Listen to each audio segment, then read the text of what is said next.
반갑습니다. 오륜교회와 함께해서 특별히 금요기도 철야와 함께해서 감격이 되고 또 감사가 됩니다. 방금 소개받은 것처럼 제 이름은 홍장빈입니다. 지금은 가정사역을 하고 있는데요, 우리 함께하는 분들 중에 저를 아는 분들도 있어요. 또 제가 아는 사람도 있고 또 우리 부부를 아는 분도 있고 근데 최근의 모습을 아는 분들이 많죠. 그리고 청년사역, 대학사역을 했기 때문에 그때 만났던 분들은 아마 사역자로서 저의 설교를 듣고 또 강의를 들으면서 알게 된 분들이 있을 겁니다. 근데 결혼한 초반기에 또는 결혼하기 전에 제 모습을 아는 사람은 거의 없을 겁니다. 청년 시절에 어떻게 어느 정도로 힘들게 보냈는지를 아는 사람은 더더구나 없겠죠. 그건 우리 가족도 잘 모르는 부분이기도 합니다. 정말 힘들게 보냈어요. 물론 여러분의 가정이 제가 경험한 것보다 더 좋은 가정도 있을 거고 더 힘든 가정도 있겠지만, 관계는, 특별히 가족 관계는 상대적이기 때문에 다 힘들게 하는 분들이 또 있을 겁니다. 그래서 그때 하나님이 결혼하기 전에 저는 제 아내를 만났기 때문에 결혼했습니다. 그러지 않았으면 저는 결혼에 대한 생각이 없었고, 생각이 없었다기보다는 자신이 없었죠. 그리고 어떻게 해야 될지 지식도 없었고, 그래서 그때의 제 모습은 제가 말하지 않으면 알려질 수가 없는, 근데 그동안 그렇게 말할 만한 기회는 없었어요. 가정사역을 최근에 하면서 종종 소개가 됐었는데 오늘 저의 간증을 통해서 여러분에게 도움이 되었으면 합니다. 하나님이 저에게 결혼하기 직전에 어떻게 가르치셨는지, 지난 35년을 돌아보니까 복잡한 게 아니었습니다. 아주 단순한 그 방법 하나를 명확하게 알려주셨는데 그것이 저를 지켰고 저의 가정을 만들었습니다. 저희 막내 아들이 지난 2월 말에 해병대 소위로 장교로 임관했어요. 그래서 해병대 훈련을 다 마치고 자기 말로는 체력에 관한 것도 자기는 아주 우수하게 마쳤다고 얘기하더라고요. 임관식을 갔는데 목소리가, 얘가 목이 안 나오는 거, 하도 소리를 질러갖고. 해병대 군기 훈련이 얼마나 힘들겠습니까? 그래서 우리 아들이 받은 훈련을 생각하면서 저는 이제 대충은 알지만 우리 아내가 영상을 유튜브에 올라와 있는 걸 쭉 봤어요. 그날 밤에 악몽을 꿨답니다. 얼마나 힘들었는지요. 근데 둘이 같이 봤는데, 그 훈련의 영상을 쭉 봤는데 계속, 저는 이미 알고 있었지만 계속 머무르게 하는 하나의 메시지가 있었습니다. 해병대는 태어나는 게 아니고 만들어지는 거다. 강한 훈련을 통해서 저는 가정, 특별히 좋은 가정, 특별히 복된 가정, 오늘 우리가 더 블레싱, 축복 찬양한 것처럼 정말로 하나님이 기뻐하는 가정은 만들어진다고 믿습니다. 누구든지 만들 수 있어요. 어느 가정이든지 그렇게 될 수 있습니다. 우선 그게 가능한 이유는 하나님이 그것을 원하십니다. 하나님은 복을 주시고 하나님은 지키시기 원하십니다. 그래서 우리는 다 만들 수 있어요. 다만 하나님에 대한 것은 의심의 여지가 없습니다. 그런데 어떤 가정은 그게 되기도 하고 안 되기도 합니다. 제가 이 비결, 원리, 비밀, 원칙, 이걸 배웠기 때문에 지금까지 가정을 이루었다고 믿습니다. 어떤 가정은 돼요. 어떤 가정은 되지 않습니다. 성경에 보면은 복만 있는 것이 아니라 저주도 있습니다. 오히려 분량이, 저주가 조금 더 많습니다. 쓰여져 있는 단어의 수, 문장의 개수들을 보면 내용도 구체적이고, 그래서 어떤 가정은 복을 받지만 어떤 가정은 그렇지 못한 가정도 있습니다. 제가 그 원칙을, 이걸 배운 것이 얼마나 감사한지요. 저는 성경을 읽다가 예수님을 믿게 됐습니다. 제가 어렵게, 저는 거리에서 자랐기 때문에 가정이 없었고요. 혼자 지내면서 성경책도 없었고, 근데 기도원 옆에서 나눠주는 성경을 쭉 읽다가 특별히 마태복음을 읽다가 예수님을 믿게 됐습니다. 사실 저희 이야기가 기도원 옆에서는 이미 알고 있어요. 제가 국제 기도원 모임이나 여러 모임에서 간증을 했습니다. 그래서 그 성경 중에 마태복음을 특별히 좋아했습니다. 그래서 여러 번 읽었어요. 구체적으로 읽었습니다. 생각하면서 읽었어요. 그러면서 믿음이 생겼습니다. 근데 그 중에 결혼하기 전쯤에 마태복음 말씀이 저에게 살아서 역사했습니다. 마태복음을 읽는데, 마태복음 7장 말씀을 읽는데 정말로 놀라운, 저는 사실은 책을 좋아합니다. 지금도 읽고 있는 책이 있고요. 계속 어려운 가운데도 책이 있었기 때문에 그 거리에서도 견뎌냈고 살아냈습니다. 그래서 책을 좋아했는데 마태복음 7장 말씀은 저를 근본적으로 자신감을 갖게 했습니다. 이렇게 하면 되는구나. 어려운 거 아니구나. 감히 성경 말씀을 그렇게 표현할 수 있을지 모르지만 쉽구나. 잘 사는 거는, 특별히 관계 속에서 집을 일으키는 것, 가정을, 하나님에 대한 것은 의심할 필요가 없었어요.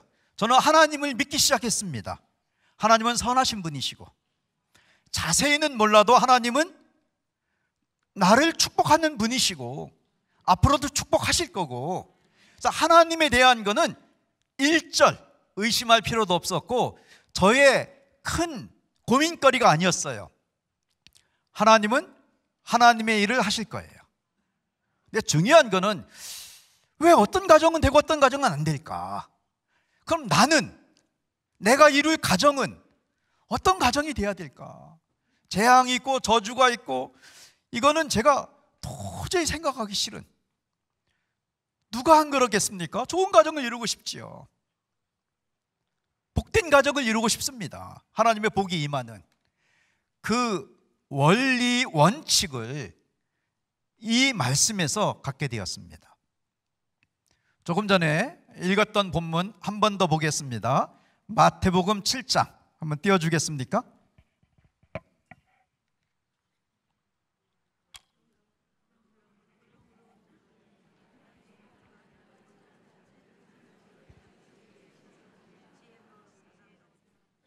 비가 내리고 장수가 나고 바람이 불어 그 집에 부딪히되 무너지지 아니하나니 이는 주추를 반석 위에 놓은 까닭이요 나의 이 말을 듣고 행하지 아니하는 자는 그 집을 모래 위에 지은 어리석은 사람 같으리니 비가 내리고 장수가 나고 바람이 불어 그 집에 부딪힘에 무너져 그 무너짐이.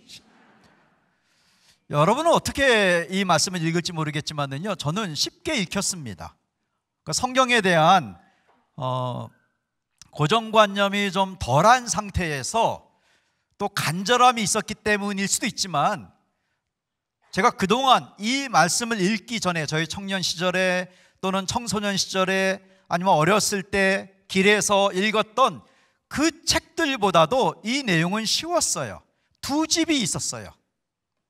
하나님이 저에게 지금 돌이켜보면 성령께서 가르쳐 주셨다고 믿습니다. 이걸 읽는데 두 집이 있더라고요. 한 집은 무너졌어요. 한 집은 무너지지 않았어요. 저는 당연히 무너지지 않는 집을 택했습니다. 그래서 천천히 계속 읽었어요. 쓰면서 분석하면서 이게 무슨 내용일까? 무너지지 않는 집은 왜 무너지지 않을까? 몇 번 읽기도 전에 깨달았습니다. 야, 비바람이 무너뜨리는 것이 아니구나. 왜냐하면 두 집 다 불었거든요. 그럼 무너진 집은 비바람 때문에 무너졌다고 할지라도 무너지지 않은 집에도 비바람은 똑같이 불었습니다. 그러니까 비바람은 흔히 말하는 절대 조건은 아닌 거예요. 그것 때문에 무너진 것이 아니더라고요. 사실 그때는 이런 생각 다 못했지만 그 뒤로 이렇게 돌아보면서 제 안에 든 생각은 이런 거였을 거라고 정리가 됐어요. 아, 비바람은 걱정할 필요가 없구나. 돈에 대한 것, 건강에 대한 것, 여러 가지 어려움에 대한 거는 그것이 무너뜨리는 것이 아니구나. 얼마나 마음이 편해지는지요. 왜냐하면 저는 결혼하면서 결정하기를 나는 사역자가 될 거다. 아무리 생각해도 경제적으로 풍성한 삶 살기는 쉽지가 않을 것 같다. 물론 제가 선택한 삶이고 청빈한 삶 또는 단순한 삶, 저소비의 삶 다 제가 좋아하는 거였어요. 그래서 그걸 선택한 건 어렵지 않은데 또 아이도 낳을 거고 이제 결혼하면 내가 책임져야 되는 가정도 있을 것도 분명하지만 다 제가 좋아하는 거였어요. 그렇지만 안심이 되는 거는 내가 좋아하더라도 경제적으로 어려움이 오면 힘들지 않을까 생각할 수 있는데 제가 이 말씀을 읽으면서 그것 때문에 최소한 가정은, 집은, 관계는 무너지는 것이 아니구나. 조금 힘들게 할진 몰라도 그것은 절대적인 조건이 아니구나. 비바람은 둘 다 불었기 때문에. 그래서 읽어보니까 반석 위에 지은 집은 무너지지 않고 모래 위에 지은 집은 무너진다는 거예요.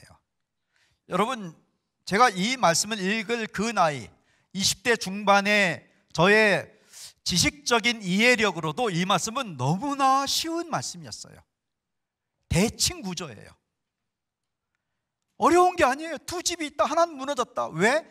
집을 모래 위에 지었기 때문에. 그래서 저의 궁금한 거는 그러면 그 다음 단계로 들어간 거죠. 저는 노트에 쓰면서 공부를 했는데 이 성경을 읽었는데 왜 성경이 필요했냐면은 절대적인 권위를 가진 힘이 나에게 오기를 기대했어요. 내가 살아왔던 어떤 그 결과로 인한 두려움, 고민, 이걸 이길 수 있는, 덮을 수 있는, 나를 안심시킬 수 있는, 결혼은 지금 하고 싶은데 해도 된다라고 확신할 수 있는 절대적인 지식이 오길 바랬어요. 근데 그때는 이제 기독교인이 됐고 예수님을 믿기 시작했기 때문에 저에게는 성경책이었습니다. 저는 하나님의 말씀, 하나님의 음성, 기록된 책을 통해서 봤습니다. 물론 특별한 경우도 있었어요. 그렇지만은 성경 말씀이 절대적인 힘으로 나에게 오기를. 근데 그게 쉽더라고요. 무너지지 않는 집을 짓기 원하면 집을 반석 위에 지어라. 그러면 된다. 그래서 제가 모래 위에 짓는다는 것과 반석 위에 짓는다는 것이 무슨 차이일까? 무엇에 대한 비유일까? 어떤 예를 들어서 설명하는 것 같은데 이게 무슨 뜻일까? 한 번 더 읽어보니까 그 앞에 다 나와 있는 거예요. 다시 한번 보십시다. 마태복음 7장. 제가 이 말씀을 공부할 때, 읽을 때 저의 두려움이 없어질 때의 그 감정으로 지금 읽기는 어렵지만 기억을 해봅니다. 여러분에게도 동일한 역사가 있을 거라고 생각합니다. 24절에 제가 읽겠습니다. 나의 이 말을 듣고 행하는 자는, 그 다음에 26절에 나의 이 말을 듣고 행하지 아니하는 자는, 두 개가 구분되더라고요. 말씀을 들었는데 행하지 않으면 모래 위에 지은 어리석은 사람 같아서 비바람에 무너진다. 근데 그 반대는 말씀을 들었는데 행하는 자는 반석 위에 집을 지은 지혜로운 사람 같아서 비바람이 불어도 무너지지 않는다. 그 출발이 행하는가 행하지 않는가, 실천하는가 실천하지 않는가. 한꺼풀 더 들어가 보면 내가 들은 것을, 저는 얼마나 자유로웠는지 아십니까?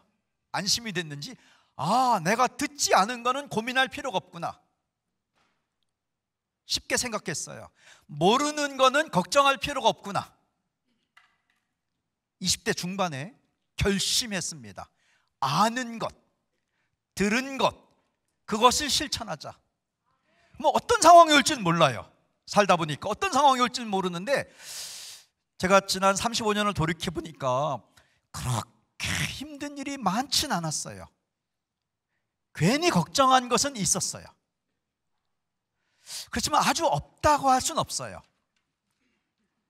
있긴 있었지만은 왜 이게 그냥 쉽게 넘어갔냐면, 이 원칙을 하나님이 지금 표현으로 하나님이 성령님을 통해서 저에게 알려주신 다음에 안심할 수 있도록, 들은 것만 지켜라, 아는 것만 행해라, 모르는 것 고민하지 마라, 듣지 않은 것 자유롭게 생각해라.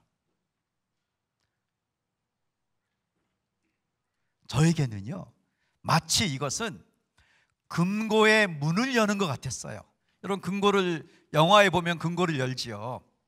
돌립니다. 다이얼을 탁탁탁탁 돌리다가 탁탁 멈춥니다. 그런 장면 보신 적 있으십니까? 그러면 또 이렇게 방향을 바꿔서 돌려요. 탁탁 돌리다가 또 어떻게 되죠? 딱 멈춥니다. 그거 몇 번 하면 열려요. 저는 오늘 결론, 저의 간증에서 제가 경험했던 우리 가정, 새 아이, 작년에 둘째는 결혼을 했고요, 첫째는 9년 전에 결혼을 했습니다. 그리고 이제 막내는 올해 결혼할 것 같습니다. 그럼 다 독립을 하는 거죠. 쭉 살아오면서 정말로 어떻게 하나님이 지켜주셨는가, 몇 번의 사건들을 소개하려고 합니다. 저는 어느 정도로 가정에 대한 이해가 없었냐면요, 말을 할 줄 몰랐어요. 제가 사실은 제가 있는 선교단체의 제자훈련학교 DTS에 들어가서도 거의 한 달 반 정도를 말을 안 했어요. 말을 안 했습니다. 그리고 태어나서 생일 축하라는 거는 그 제자훈련학교에 가서 처음 받아봤어요. 저의 모든 그런 어렸을 때 청소년의 삶 속에서, 이런 관계 속에서 말하는 거에 대해서 경험을 못했어요. 그 대신 열심히 살았습니다. 치열하게 살았습니다. 아주 어렸을 때부터 돈을 벌면서 살았어요. 정말로 최선을 다해 살았습니다. 결혼했는데 아내가 몸살이 걸려서 아프다는 거예요. 저희는 결혼하고 그 다음 날부터 여보 당신 하기로 했는데요, 제 아내가 여보 내가 아파요. 그래서 저는 고민할 틈도 없이 내가 할 수 있는 최선의 말을 했어요. 그래? 그럴 때는 십자가를 묵상해라. 그렇게 하면 되는 거야. 예수님 십자가에 비해서 우리가 아픈 건 아무것도 아니야. 생각해봐. 손에다가 못을 박았어.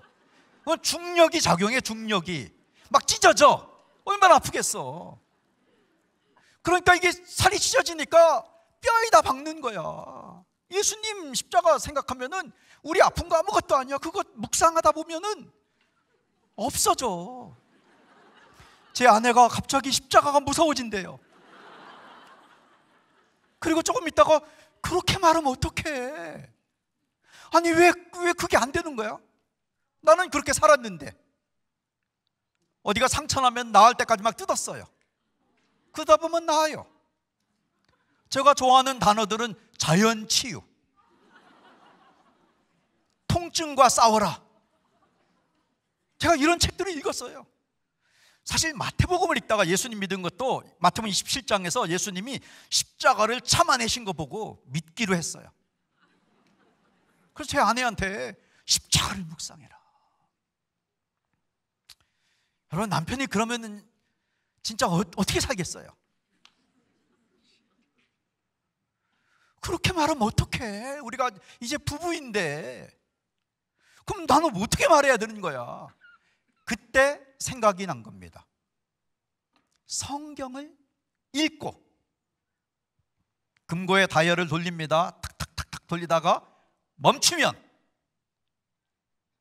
반대로 돌리면 되는 거죠.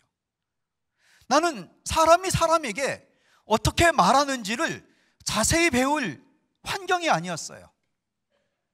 그냥 혼자 책을 읽고 일을 하고 어떤 때는 도망 다니고 살아내고, 근데 관계가 된 거예요. 관계가 혼자 살면은 정말 좋은데 가족이 만들어진 겁니다. 그렇게 말하면 안 된다는 걸 알았어요. 그래서 어떻게 하면 내가 말하는 걸 배울 수 있을까? 성경에서. 나는 절대 권위가 필요해. 내가 읽은 책들 다 나열할 필요 없지만은 그걸 뛰어넘는 힘 있는 지식이 있으면 좋겠어. 제 아내가 잠언을 읽자 그럼 하루에 한 장씩 읽었습니다. 사실 나중에 우리 아이들에게요 10년간 잠언을 읽게 했어요. 너무 좋더라고요. 저는 하루에 한 장씩 쭉 읽었어요. 금고의 다이얼을 돌리기 시작한 겁니다. 말하는 걸 배우고 싶어서. 성경 안에 있습니다. 제가 경험해 보니까 진리예요. 절대적인 진리입니다. 잠언 25장을 읽는데 1장부터 쭉 넘어갔어요. 저는 이제 쭉 읽다가 딱 걸리지 않으면 부담 없이 계속 읽었어요. 지금까지도 반복하는 습관입니다. 복잡한 문제가 생기면 저는 성경을 읽다가 멈추고 기도하고 또 기도하다가 성경 읽고 탈칵 걸릴 때까지, 성령님께서 말씀할 때까지. 그래서 안심을 해요.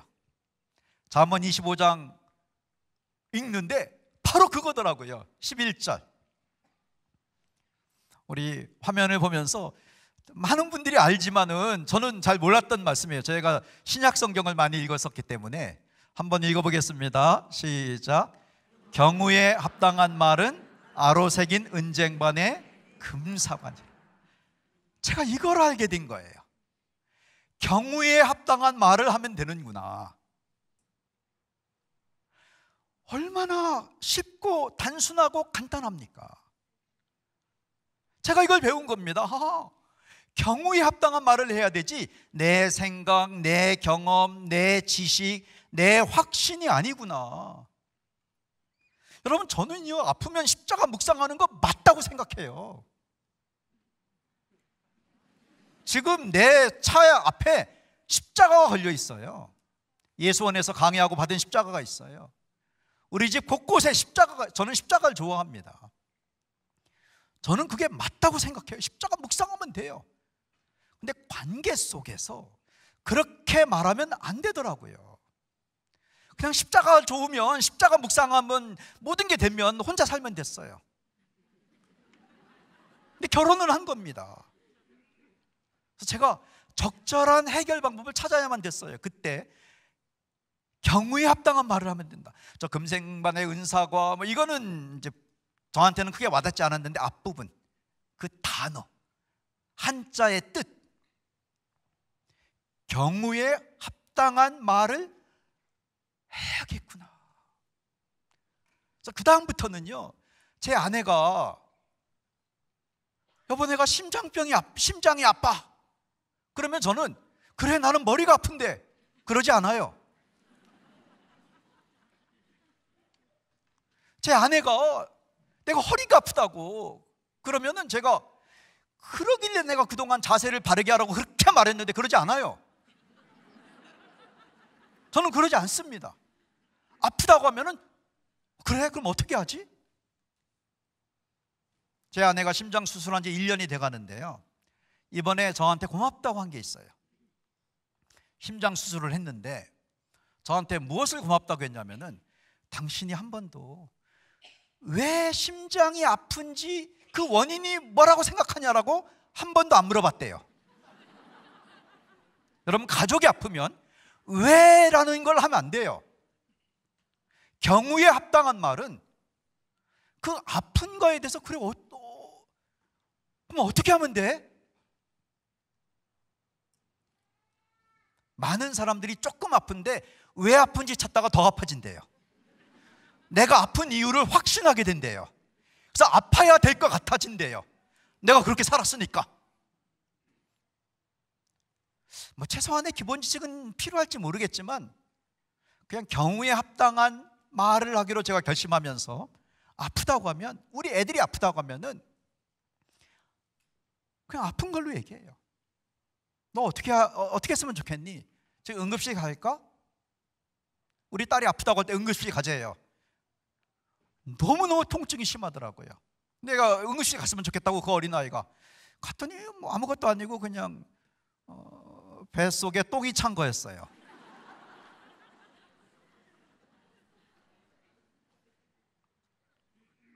지금 말에 대한 거 아닙니다. 말에 대한 게 아니고 하나님이 저에게 알려주신 거는 금고의 문을 열라, 돌리다가 멈추면 그것을 지키면 된다. 모를 때 너를 탓하지 않겠다.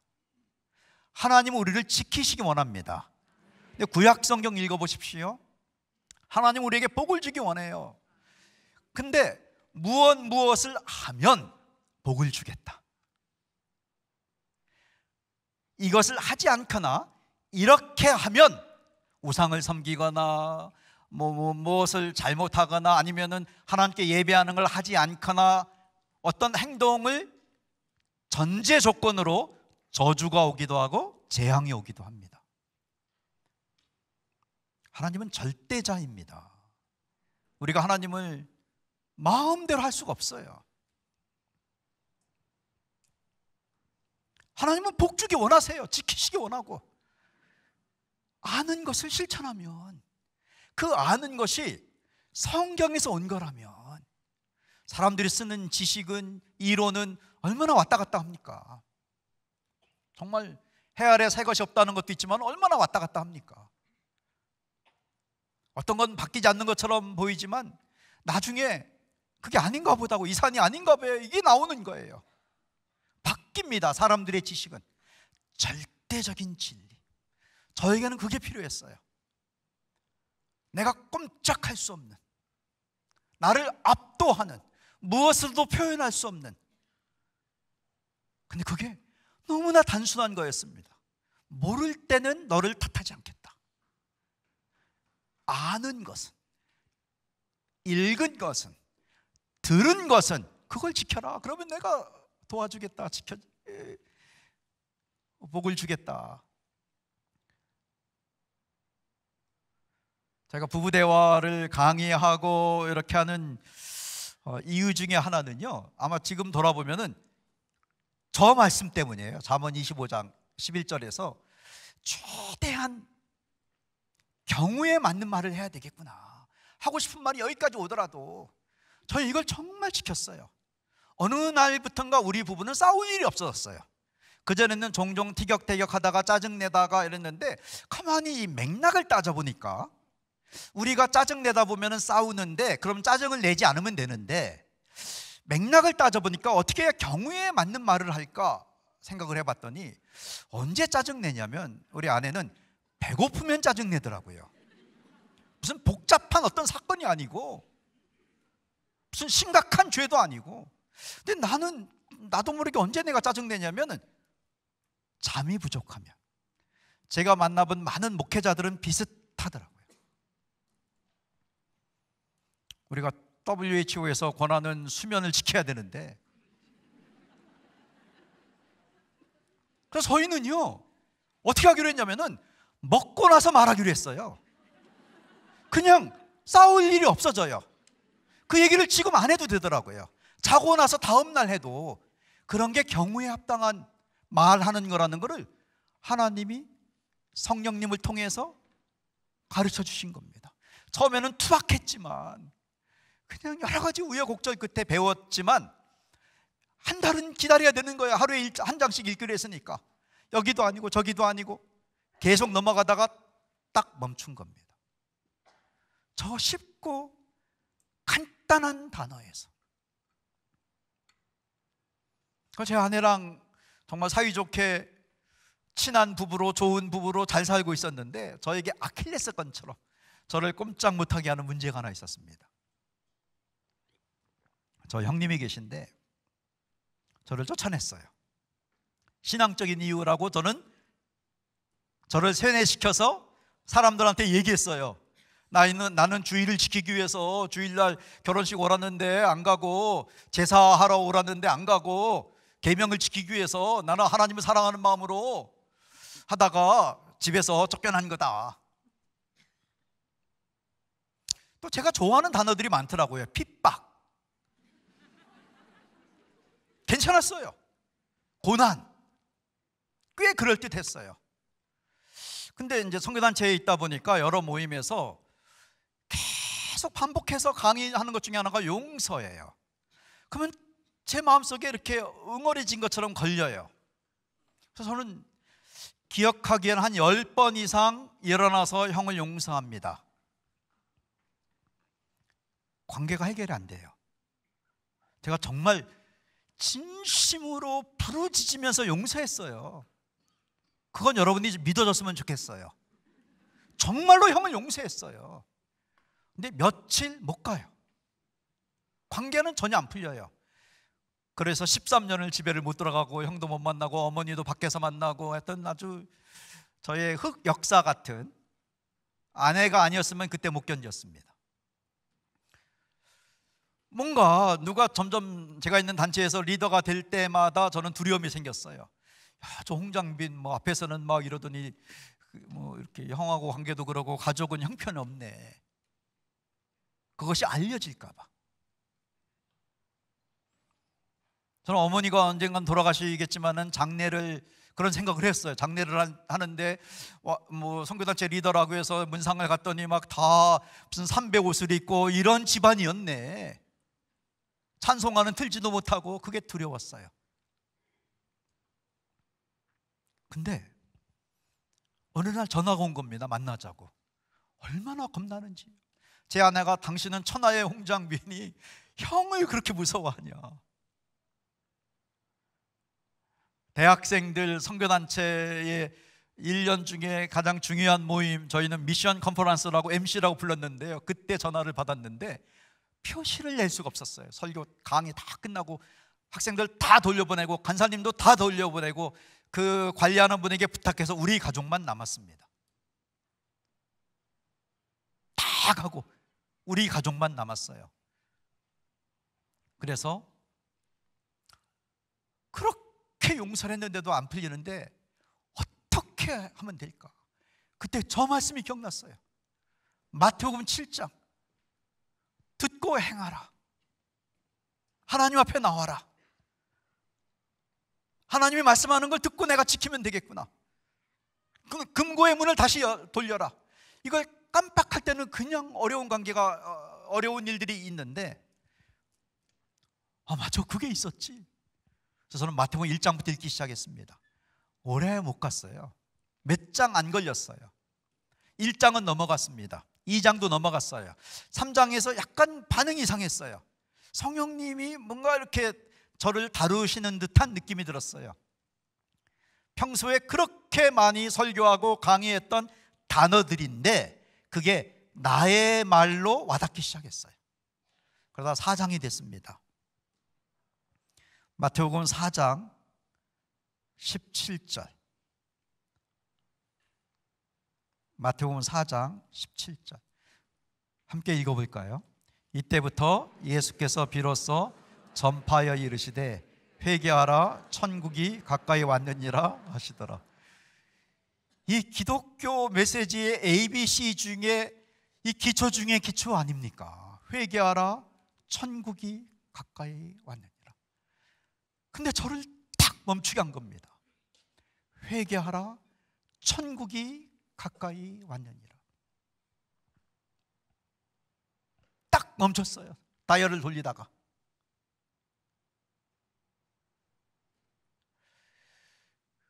이 기본적인 한글 사전의 기초적인 단어의 뜻인데 왜 그때 깨달았을까? 용서는 상대방이 잘못했다는 거더라고요. 제가 형 용서했습니다. 자랑스럽게 용서했어요. 그건 형이 잘못했으니까. 근데 하나님이 저를 멈추게 한 거는 회개하라. 천국이 가까이 왔다. 천국은 알겠어요. 가까이 온 게 너무 좋아요. 근데 천국에 가까이 오려면은 네가 회개해야 된다. 그날 한밤중에 아무도 다 보내고 우리 가족만, 우리 애들은 뭔지도 모르고 지금 숙소에 있고 저 혼자 그 큰 곳에 혼자 있을 때 너는 무엇을 잘못했냐? 그거 알겠니? 한 번도 생각하지 못했다. 저는 핍박을 받는 거예요. 고난 가운데 있는 겁니다. 저는 신앙을 지킨 겁니다. 교회를 못 가게 한 거잖아요. 너는 회개할 게 없느냐? 그래서 일단 노트를 갖다 놓고, 제가 하는 방법인데요, 펜을 들고 그냥 쓰기 시작했어요. 내가 회개할 게 있나? 내가 회개는 사전 뜻이 내가 잘못한 거를 인정하는 거였습니다. 딱 든 생각이, 우리가 흩어져 살다가 형은 큰 집에 가 살고 저는 혼자 떠돌아다니고 살다가 어느 교회의 목사님의 도움으로 방 하나를 얻게 돼서 모여 살기 시작했는데, 교회의 목사님의, 저는 그래서 기독교 교회 목사님이 처음부터 좋았어요. 이미지가 교회 목사님이 도와줬기 때문에 예의상 품앗이도 있는데 가족 중에 한 명은 교회에 가야 됐어요. 그래서 제가 간 겁니다. 저를 통해서 이 도움이 왔기 때문에. 그러다 교회를 다니게 된 거예요. 여러분, 예수 믿고 교회 다니세요, 이거는 맞는 것 같지만 논리적으로 조금 아닌 경우가 많습니다. 사실은 교회 다니다가 예수 믿는 경우가 훨씬 많습니다. 전도폭발협회에서는 거의 70% 이상이 교회를 다니다가, 그래서 교회를 오게 하는 게 그렇게 중요해요. 문턱을 넘어서 예배 참석 중에 그때 예수님을 믿게 하는, 그래서 저를 교회를 오게 한 목사님이 정말 훌륭한 일을 하신 거죠. 근데 어쨌든 우리 가족이 잠깐 또 함께 모여 살다가 또 흩어졌는데요, 함께 모여 살 때 너무 불편한 거예요. 그 장면이 생각났습니다. 내가 형한테 대놓고 화를 내고 형을 무시한, 그게 이제 여러 집이 함께 사는 방이 하나 있었는데요, 요즘엔 그런 게 없지만 전기료를 계산하는, 예전엔 두꺼비 집이라고 그 계량기를 불렀는데, 그거는 여러 집에 하나가 있었고, 그 돈이 나오면은 이렇게 나눠서 계산해서 너희는 얼마 내라, 이걸 하는 분이 또 있었어요. 근데 우리한테 이렇게 얼마를 내라고 하더라고요. 제가 숫자에 강해요. 저는 이과 출신입니다. 그래서 딱 보니까 이거는 우리가 쓴 것보다 돈을 더 달라는 거예요. 그래서 제가 아줌마는 얼마 내요? 그분이 갑자기 그런 말 할 줄은 몰랐나 봐요. 우리는 얼마 내고, 막 실갱이가 있는데 형님이, 오랜만에 같이 살게 된 형님이, 어른들한테 그렇게 말하지 마라. 아니, 돈을 누가 버는데요? 왜 이런 말? 형이 아무 말도 안 해요. 그게 생각나서 그게 죄라고 여겨지기 시작한 겁니다. 그게 말도 안 되는 것 같았지만 써서 형을 무시한 죄. 지금 회개하라, 천국에 가까이 왔다에 딱 멈췄으니까. 그 다음부터 하나씩 생각나는데요, 쓰다 보니까 내가 진짜 해도 너무했어요. 형을 때렸어요. 사실은 그 전에 형이 나를 때렸어요. 그래서 저는 어떻게 생각했냐면, 형이 나를 때리니까 나도 작용 반작용, 형이 피해야지, 형인데, 그런 생각했어요. 왜 피하지도 않고 나도 모르게 나간 건데. 근데 그게 생각나서 또 형을 때린 죄 쭉 쓰기 시작하는데 금고문이 열리기 시작한 겁니다. 회개했더니 용서했을 때와는 비교할 수 없는, 어쨌든 마음의 변화가 일어나기 시작했어요. 확인은 못했지만.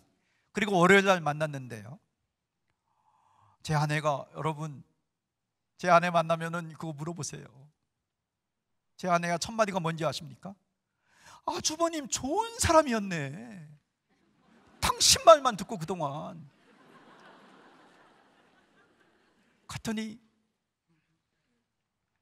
세브란스 병원에서 만나자고 연락이 와서 갔더니요, 어머니 병원, 저희 어머니가 암 진단 받고 형이 우리를 다 모은 거였어요. 근데 병원 가기 전에 내가 예약해놨으니까 밥 먹으러 가자. 그래서 좋은 식당에 다 예약해놓고 애들 다 물어보고, 우리 애들은요 그때 이후로 큰아빠 집에 간다, 큰아빠가 만나자, 한 번도 안 간 적이 없어요. 진짜 못 가게 되면 동생한테 말합니다. 나 있다고 그래, 나도 가려고 했는데. 우리 애들이 큰아빠 만난 이후로 저희 형님이 돈을 안 준 적이 한 번도 없어요. 제가 형도 노후가 있는데 애들한테만 돈 쓰지 말라고.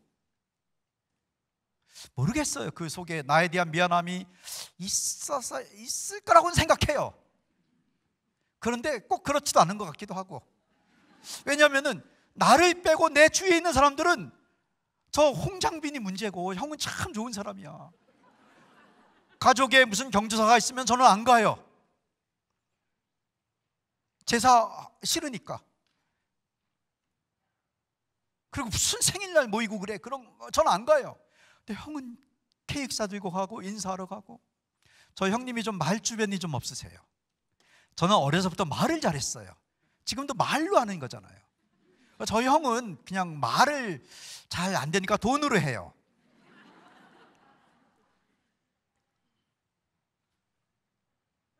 제 동생이 목회자 사모인데요, 우리가 화해한 뒤에 동생 사택에 가서 보고, 단어들은 잘 모르지만 교회 용어들은, 야, 교회 일에도 그렇지 옷이 이렇게밖에 없냐? 캐주얼부터 정장까지 다 채워졌어요.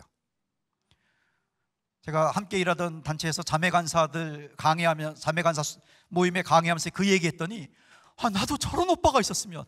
그냥 말로 하지 않고 딱 다 채워주는.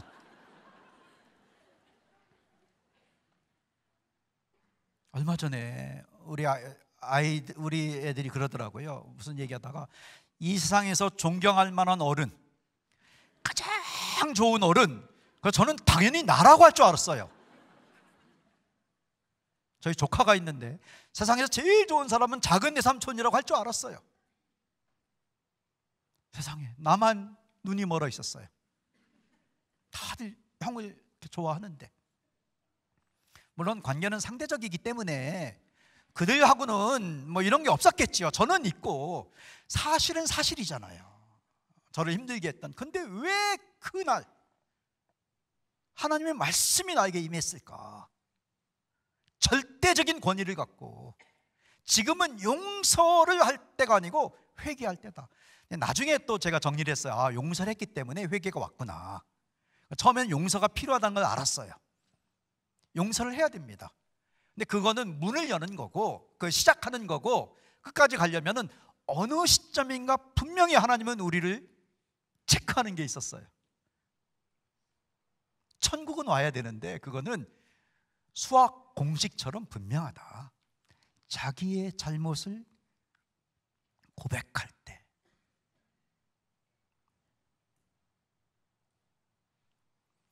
그래서 제가 천국을 그때 이후로 경험하기 시작했습니다. 형님과 관계가 풀리니까요, 진짜 얼마나 좋은지. 지난주에는 사진 하나 보여주실래요? 지난주에는 제가 사는 집 뒤에 저희 형님과 제가 앵두나무를 심었어요. 저 형이 그러더라고요. 이거 우리 애들이 따먹을 수 있도록 유실수를 심자. 제가 안 심는다고 했어요. 근데 뭐 제가 안 심는다고 하니까 가만히 계시더니 또 가다가 꽃시장, 나무시장 있으니까 들어가서, 저는 그걸 안 살 줄 알았더니 어느 틈에 또 앵두나무 두 그루 사갖고 심고. 지금은 너무 좋아요. 형이 없으면 내가 어떻게 살까? 천국이 임했는데, 저는 가족 간의 관계, 화해, 아니면 회개, 이 주제가 아닙니다. 저는 하나님이 제 삶에 있었던 일을 간증하는 거예요. 뭐냐면은 원리가 있더라.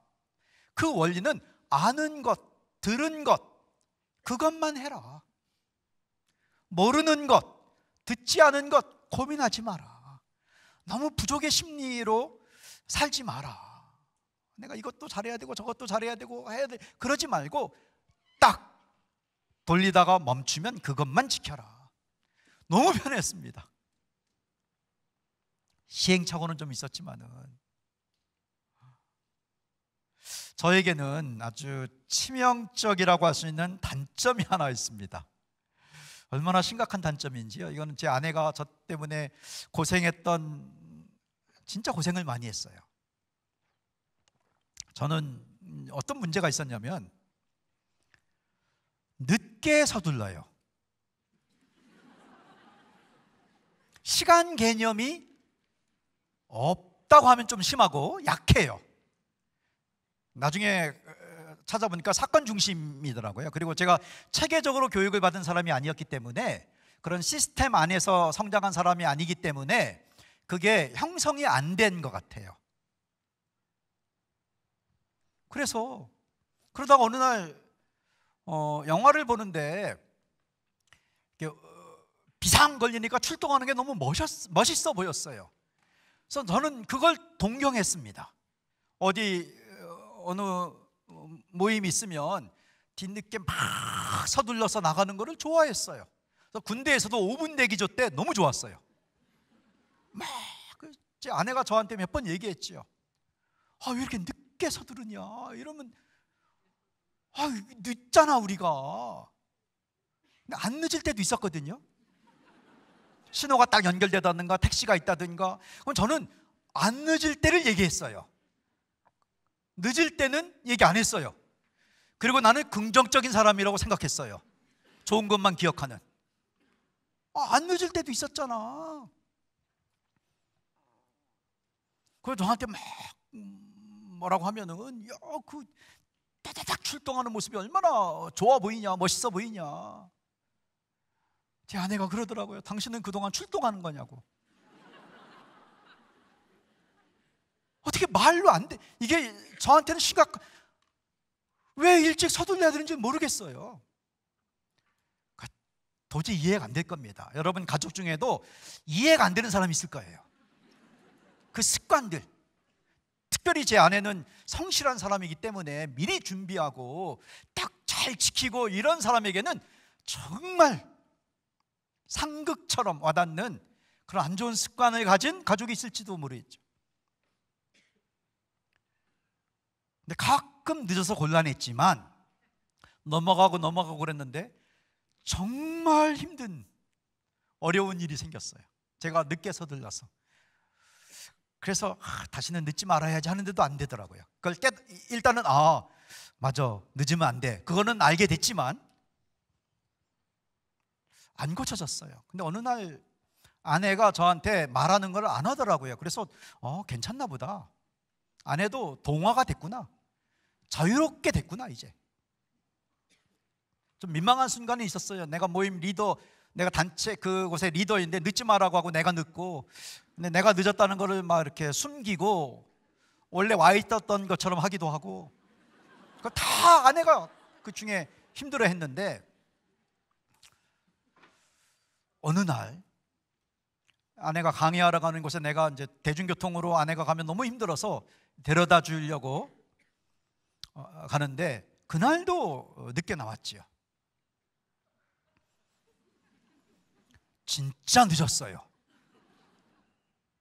그날 뭐 교통사고도 겹친 것 같고 도로가 막히는데 정말 늦었어요. 늘 자주 가는 교회였는데요, 담당 목사님이 기다리다가 모임 인도해야 된다고 들어갔어요. 근데 지하 주차장에다 딱 주차하고 엘리베이터 찾아서 올라가면은 늦어요. 안 그래도 늦었는데, 진짜 늦은, 아내가 강사였는데 저는 아내를 내려주고 내 일 때문에 가야 되는데, 그래서 본관으로 올라가는 계단 앞에, 본관에서 이제 그 강의를 하는데 본관으로 올라가는 계단 앞에 딱 내려주고 일로 올라가면 된다고. 그때 아내가 차 타고 오면서 사실 제가 뜨끔뜨끔했습니다. 뭐라고 할 것 같은데 차라리 듣고 나면 마음 편한데 안 하는 거예요. 분명히 내가 많이 늦었는데 이 이야기로 여러 번 옥신각신하다가 최근에 아내가 얘기를 안 하는데 참 미안하기도 하고, 근데 가만히 있더라고요. 표정도 그렇게 어둡지 않고, 늦었는데. 그래서 차에서 도착해서 내리기 전에 저를 보고 웃는데요. 여러분 그런 경험 해보셨을까요? 무서워요. 웃으면서 여보 태워다 줘서 정말 고마워, 정말 수고했네, 이제 돌아가려면은 당신 힘들 텐데 올 때 보니까 저쪽 길 막히던데 진짜 고마워. 그리고 돌아서서 계단을 뛰어 올라가는데 머플러가 막 날리면서 성경책 떨어뜨리고, 원래 엘리베이터 앞에서 딱 내려주면 지하 주차장 들어가서 올라가서 조금만 교회가 골목이 아니라 복도가 좀 꼬불꼬불해요. 좀 큰 교회였는데요. 자주 가는 교회예요. 어머니 기도회 계속 강의하던 교회예요. 근데 글로 가면 늦으니까 내 생각에는 이게 지름길이야, 계단으로 올라가. 뛰어 올라가는데 성경책 떨어뜨리고, 아내가 힘이 없는데 더 이상 늦지 않으려고 뛰어 올라가는데 제가 정말 해도 너무하죠. 처음으로 너무너무 미안한 마음이 드는 거예요. 진짜 이게 올라온 거예요. 내가 조금만 일찍 나왔으면 가서 강사님하고 목사님하고 이렇게 막 차도 마시고 나도 인사하고 수고한다고 하면은 목사님이 태워다 주고 멋있으시네요 하고 칭찬도 듣고 돌아가면 되고, 근데 이 고생을 시키는구나. 그 다음부터 안 늦었습니다. 제가 일찍 서둘러요. 사실은 그게 정상적인 시간이에요. 원래로 돌아왔어요. 근거를 돌리다가 딱 멈추는 순간이 아내에게도 온 겁니다. 제가 하는 습관을 알기 때문에, 제가 이 단점이, 이 습관이 안 고쳐지니까 제 아내가 잔소리를 그만하고 성경을 읽다가 쭉 읽다가 에베소서 4장, 정말 그 말씀이요, 그렇게 힘있는 말씀인 줄을 저도 알고 제 아내도 알게 됐습니다. 에베소서 4장 32절 말씀,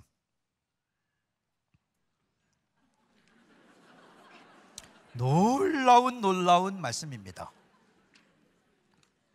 이렇게 하면 되더라고요. 제 아내가 깨달은 거예요. 시작. 서로 친절하게 하며 불쌍히 여기며 서로 용서하기를 하나님이 그리스도 안에서 너희를 용서하심과 같이 하라. 나중에 저한테 얘기해 줬어요. 당신이 하는 그 방식 나도 해봤어. 차 타고 오면서 계속 뭐 했는지 알아? 당신을 용서했어. 그리고 당신이 불쌍하더라. 또 돌아갈 걸 생각하니까 그래서 당신한테 최대한 친절하게 말한 거예요. 진심이었어. 당신은 수고했잖아. 태워다 줘서 고마워요. 결국 관계는 바뀌어야 되는 건데, 사실 서로 바뀌어야 돼요. 한 명만 바뀌어서는 안 되잖아요. 서로 바뀌어야 되는 건데, 나는 내 삶에 내가 책임져야 되는 거잖아요. 그러니까 내 문제를 볼 때 내가 바뀌어야 되는 건데, 언제 바뀌냐면 내가 진심으로 깨달아질 때, 뭔가 절대적인 힘이 와야 돼요. 내 고집, 지식, 경험, 심지어 확신, 아니면 습관, 이거를 깨트릴 만한 절대적인 힘이 와야 되는데, 그거는 제가 내린 결론은 성경이에요. 그걸 듣고 행하라. 근데 제 아내도 이걸 지킨 거예요. 서로 친절하게. 제가 저한테 친절하게 그날. 그래서 하나님이 성령님을 통해서 일하셨다고 믿습니다. 제가 깨닫도록. 그래서 제가 깨달은 거예요. 늦으면 안 되는구나. 어쩌면 여러분 가족 중에도 이 분명한 거를 깨닫지 못하는 분이 계실 수도 있어요. 내가 이렇게 살면 안 되는구나. 하나님이 일하셔야 돼요. 근데 하나님이 일하시게 하려면은 뭔가 누군가 행동을 해야 돼요. 여러분, 저는요 이걸 믿기 시작했어요. 선순환이 일어나야 된다. 악순환이 반복되면 점점 나빠지는데 내가 먼저 딱 멈추고 그걸 지키자. 저는 오늘 저의 35년의 가정생활 속에 극히 일부분을 말하는 겁니다. 어떻게 하다 보니까 말에 대한 것을 모아서 하게 되는데요, 어떻게 하면 친해질 수 있는지, 어떻게 하면 믿음이 생기는지, 어떻게 아이들에게 했는지 쭉 있어요. 그때 저는 가정에 대한 책도 읽었고요, 유튜브도 듣고 지금도 듣고 공부도 하지만은 늘 성경 밑에 있는 지식들입니다. 대단한 것처럼 여겨지지만 예수님 말씀하신 나의 이 말을 듣고 행하면 어떤 비바람이 불어도 무너지지 않는다. 듣고 행하면. 안 들은 사람은 너무 공격할 필요 없는 것 같아요. 모르니까. 제가 들은 질문 중에 지금도 잊히지 않는데요, 대전에서 한 모임에서 한 분이 손 들고 질문하더라고요. 우리 남편이 먼저 고쳐지면 안 될까요? 나는 충분히 따라갈 동의할 마음이 있는데 왜 이런 걸 꼭 나만 들어야 되나요? 너무 안타까웠어요. 제가 해줄 말은 그거밖에 없었어요. 그냥 들은 자가 먼저 하면 언젠가는 바뀝니다. 왜냐하면 성령님이 역사하십니다. 들은 자가 행하면 무너지지 않습니다. 저의 삶을 보니까 내가 그 몇 가지 안 되는 몇 구절 안 되는 그 구절 속에 있는 이 단순한 원칙을 지켰더니 하나님이 많이 도와주셨습니다. 여러분, 가족이 저절로 좋아지지 않습니다. 가족 관계가 오히려 가만히 있으면 나빠지죠.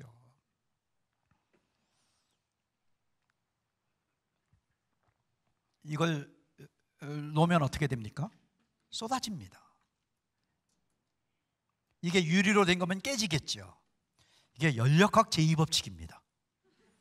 엔트로피의 법칙.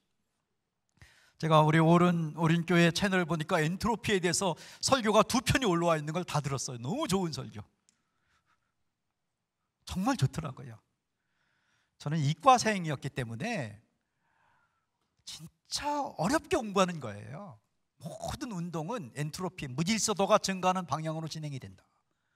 이게 멈춰지려면 에너지가 들어와야 된다. 그래서 공학은 에너지이지요. 초기 에너지가 들어오면은 나빠지는 것이 멈춰진다. 추가 에너지가 들어오면 그 다음부터 좋아진다. 가족 관계도요, 점점 좋아지지 않습니다. 에너지가 들어와야 돼요. 저에게는 내가 지킬 만한 어떤 진리의 원칙, 그게 강력한 힘이 저에게 들어와야 됐어요. 제 아내는 정말 좋은 사람이에요. 결혼할 때부터 천사 같았어요. 어느 정도로 착하고 천사 같은 사람이었냐면요, 저는 참 묘한 습관이 있는데, 좋다 나쁘다를 떠나서 나도 통제가 안 되는, 자다가 꿈을 꾸면 그걸 그대로 해요. 저는 꿈에서 축구를 했습니다. 저는 공을 찼어요. 힘껏 찼어요. 근데 아내가 침대에서 떨어졌어요. 침대에 떨어져갖고 아내가 떨어지는 순간 저도 알았어요. 골인이었는데. 떨어져서 아내가 저한테 뭐라고 한지 아세요? 여보 괜찮아? 자기가 떨어져 놓고 내가 발로 찼는데 여보 괜찮아요? 천사예요, 천사. 결혼 1년 차 때. 그러다가 또 자다가 축구를 또 했어요. 또 힘껏 찼어요. 세상에 아내가 또 떨어졌어요. 저희가 좀 침대가 작은 침대였어요. 진짜 아내가 떨어지는 순간 제가 번쩍 놀라서 깼어요. 아내가 침대에 떨어졌는데 일어나더니 내 뺨을 때리면서 정신 차리라고, 잠을 잘 수가 없다고. 결혼 15년 차였어요. 점점 좋아지는 거 아니에요.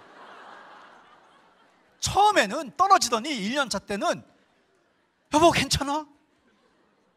내가 미안해, 내가 축구를 했네. 골은 넣었어? 내 걱정을 했는데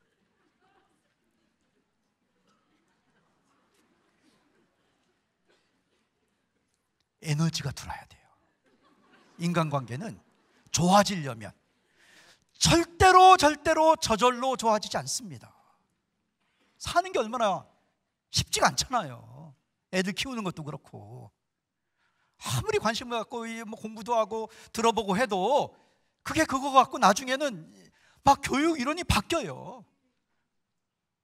가족 관계를 어떻게 해야 되는지에 대한 것이 막 바뀌어요. 또 열심히 가르쳐서 진짜 좋아 보여서 그걸 그대로 따라했는데 그 사람 가족들이 나중에 이상해졌어요. 그래서 자녀 양육 강의는 애들이 청소년 지난 다음에 하라, 그런 얘기도 있어요. 에너지가 들어와야 되는데 그거는 절대적인 지식, 성경 말씀입니다. 하나님의 말씀이 들어올 때 여러분이 하나님 말씀을 존중히 여기고 그거를 믿고 실천하면, 무엇을 또 믿냐면 그러면 된다, 그러면 무너지지 않는다. 비바람은 오겠지. 무너지지 않는 집이 중요한 거잖아요. 비바람 없는 삶, 그거 아닙니다. 힘든 일이 얼마나 많겠습니까? 제가 어느 날 바닷가에서 커피를 마시고 있는데요, 비바람이 부는데 얼마나 멋있어 보이는지. 바람이 많이 불수록 내가 안전한 곳에 있다 보니까 이 음악이 들리고 맛있는 커피가 있고 좋은 분위기에서 아주 좋은 테라스의 유리를 넘어서 바람 부는 것, 파도 치는 걸 보는데 멋있어 보이더라고요. 이런 말이 정말 죄송한 말이 될 수 있습니다. 고난이 때로는 내가 살아있구나, 이걸 느끼게 할 수가 있어요.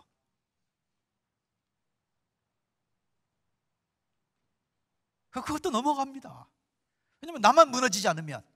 근데 그거는 하나님의 말씀을 내가 들은 것, 아는 것, 어쩌면 그게 주일의 말씀 설교일 수도 있어요.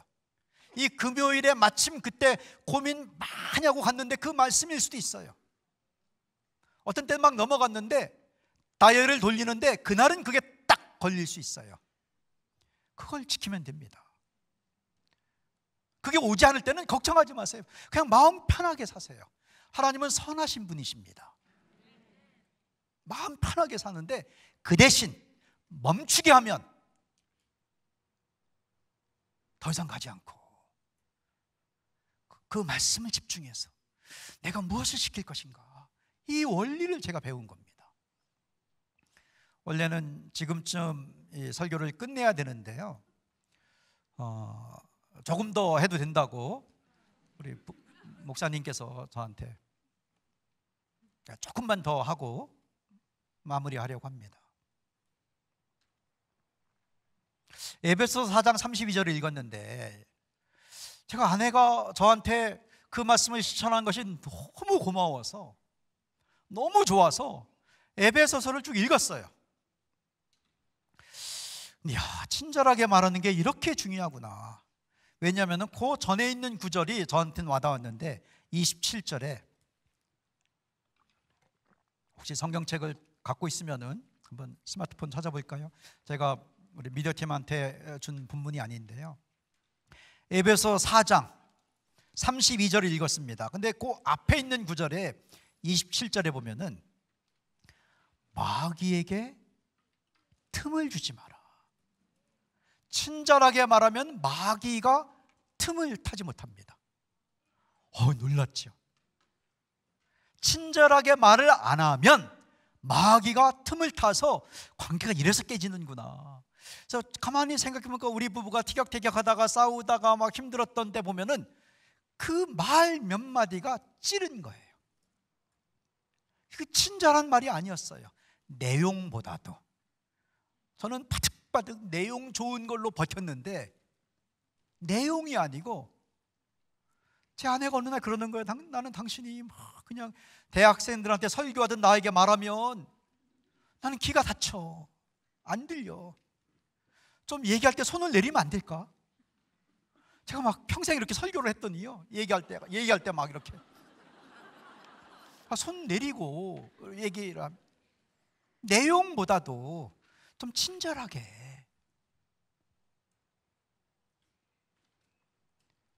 그래서 이런 간단한 진리들을 지키기 시작하면은요, 정말 놀라운 변화와 은혜가 임하고 하나님이 지켜주십니다. 우리 아들이 저를 막 힘들게 했어요. 결혼을 앞두고 돈이 없이 하려니까 우리는 내가 줄 수 있는 돈은 이거다, 이걸로 끝. 처음에는 그래요, 나도 뭐 그렇게 하죠. 근데 하다 보니까 조금 좀 늘어나니까 저는 더 이상 줄 돈이 없고, 진짜 사실 말도 안 되는 돈 주고 이걸로 알아서 결혼하라고 했으니까. 어느 날 결혼 직전에 힘들었어요. 서로 막 예비 며느리도 있는데 힘들었어요. 제가 어떻게 할 줄 모르겠어요. 그때 마침 마가복음을 읽고 있었는데요, 나는 내 경험과 지식으로는 어떻게 해결이 안 됩니다. 하나님 말씀해 주세요. 그 다이얼 돌리는 거 지금도 필요합니다. 계속해도 비바람은 계속 붑니다. 결정해야 되는 일은 계속 있네요. 하나님, 지금 어떻게 해야 되겠습니까? 아까 주만나 큐티도 광고하던데요, 하나님의 말씀은 멀리 있는 게 아니에요. 어쩌면 오늘 읽은 그 말씀 속에 답이 들어있습니다. 제가 마가복음을 읽고 있었는데 얼마나 놀라운 말씀이었는지요. 마가복음 10장 16절. 마가복음 10장 16절. 제가 이 말씀을 읽었어요. 시작. 그 어린아이들을 안고 그들 위에 안수하시고 축복하시니라. 이 말씀은 그 맥락은 맞지 않는 거였어요. 그 전에 아내와 대화한 거는 맥락이 또 맞았는데, 이거는 애가 지금 돈 때문에, 이거는 당연한 어떤 갈등인데, 근데 다이얼을 돌리다가 멈춘 것처럼 여기서 딱 멈췄어요. 하나님의 말씀이 뭐 신비롭게 어디를 읽어라 무슨 음성이 탁탁탁탁 오는 때도 있지만, 그거보다도 일반적인 거는 그날 정해진 순서에도 있었어요. 어린아이들을 안아주고 안수하고 축복을 했구나. 어린아이, 애가 지금 이제 결혼을 앞두고 어린애는 아니지만, 근데 말하는 거는 좀 어린애 같더라고요. 그래서 이렇게 적용할 수도 있구나. 또 우리나라 뭐 어린이란 말이 16세기경에 영종조 시대를 지나면서 정리가 됐는데, 원래는 어리석은이에서 왔잖아요. 방정환 스님이 쓰기 전에 어리석은이에서 어린이, childish, 어린애 같은, 좀 어리석은. 그래서 얼마든지 적용 가능한 본문이었습니다. 어린아이를 예수님이 안아준 것처럼 내가 우리 애를 안아줘야 되겠다. 사진을 제가 아주 애가 태어났을 때, 어렸을 때 찍은 사진 하나를 꺼냈어요. 한번 보여줄래요? 내 품에 얘가 얼마나 예쁘고 귀엽습니까? 이렇게 안아주고 재웠는데, 그래서 우리 아들한테, 야, 지금 우리 더 이상 얘기하지 마자, 해결이 안 된다. 이 문제는 해결이 안 되고 내가 너를 안아주고 싶다. 그래서 야, 여기 누워라 하고 우리 아들을 안았어요. 결혼 앞두고. 그래서 내 품에 애가 안겼어요. 이 사진을 찍는데 정말 재미있는 일이 많았어요. 두 번째, 세 번째 사진, 다음 사진이요. 일단 찍으면서 그때 어떤 자세였을까, 또 옛날 사진을 돌아보면서 찾아보기도 하고 정말 30분 걸렸어요. 이 다음 사진 한번 보여주죠. 그리고 마지막 사진. 마가복음 10장 16절에서 어린아이를 안아준 예수님이 또 기도도 해주고 축복도 하고 한 것처럼, 내가 아빠로서 오늘 이 말씀인데 내가 너를 한번 안아보고 싶다. 그리고 너를 위해서 기도하고 싶다. 너를 위해서 축복하고 싶다. 내가 진짜 돈을 줄 수가 없다 지금. 근데 너를 안아보고 싶다. 너를 위해서 축복하고 싶다. 관계가 그냥 풀렸어요. 그래서 결혼을 했어요. 지금까지 잘 살고 있어요. 정말 놀라운 일이에요. 하나님의 말씀은 우리의 모든 관계를 푸는 힘이 있습니다. 내가 그거를 받아들이면, 여러분 너무 복잡한 걸 찾으려고 하지 마세요. 아침에 큐티를 하면은 하나님 말씀해 주십시오. 내가 멈추겠습니다. 이 금고의 문이 열리게 해주세요. 내가 멈추겠습니다. 그리고 내가 이거를 한번 지켜보겠습니다. 선순환이 일어날 줄을 믿습니다. 성령께서 일하실 줄을 믿습니다. 제 35년의 삶이,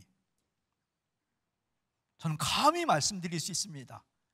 마가복음 7장 말씀은 진리예요.